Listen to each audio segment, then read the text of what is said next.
បាទបងប្អូនខ្ញុំមកដល់តំបន់នេះខ្ញុំមើលឃើញថាស្រូវបងប្អូនប្រជាកសិករនៅតំបន់នេះគឺគាត់ធ្វើបានល្អមែនទេបាទ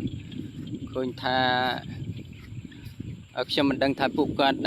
ប្រើប្រាស់ជីថ្នាំប្រភេទអីដែរទេប៉ុន្តែខ្ញុំមើលឃើញថាស្រូវរបស់គាត់នឹងគឺល្អបាទដាក់មកគឺណែនល្អមែនទេហើយខ្ញុំមកនេះមករៀងឆ្ងាយដែរបាទ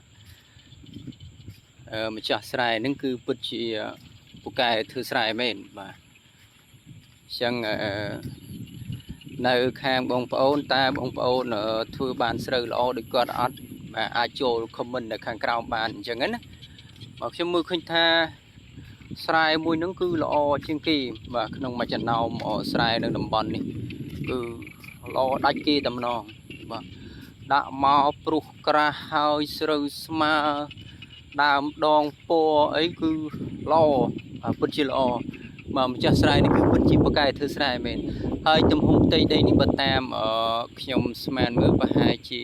កន្លះហិកតាបាទដែលនៅភូមិស្ថិតនៅសារ៉ោងបាទនេះគេហៅថាសារ៉ោងបាទឃើញថាស្រូវរបស់គាត់គឺល្អមែនទេបាទហើយនេះណែស្រែមួយទៀតបាទល្អដូចគ្នាស្រែនេះអាចថាប្រហែលជាម្ចាស់ជាមួយបាទម្ចាស់តែមួយអញ្ចឹងណាបាទនេះនៅខាងនេះក៏ល្អដែរបាទនៅតំបន់នេះក៏ស្រូវល្អដែរបាទនៅខាងក្រៅនេះគឺគេហៅថាវាលចុងប្រាំងបាទវាលចុងប្រាំងបាទខ្ញុំមើលឃើញថាស្រូវនៅតំបន់នេះគឺល្អខ្លាំងមែនទែនបាទនេះបើនៅខាងនេះបាទស្រូវនេះគឺសឹងថាដូចសំណាបបាទ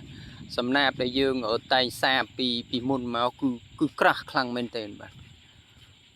ទនេះគឺពិតជាអ្នកធ្វើស្រែមែនបាទ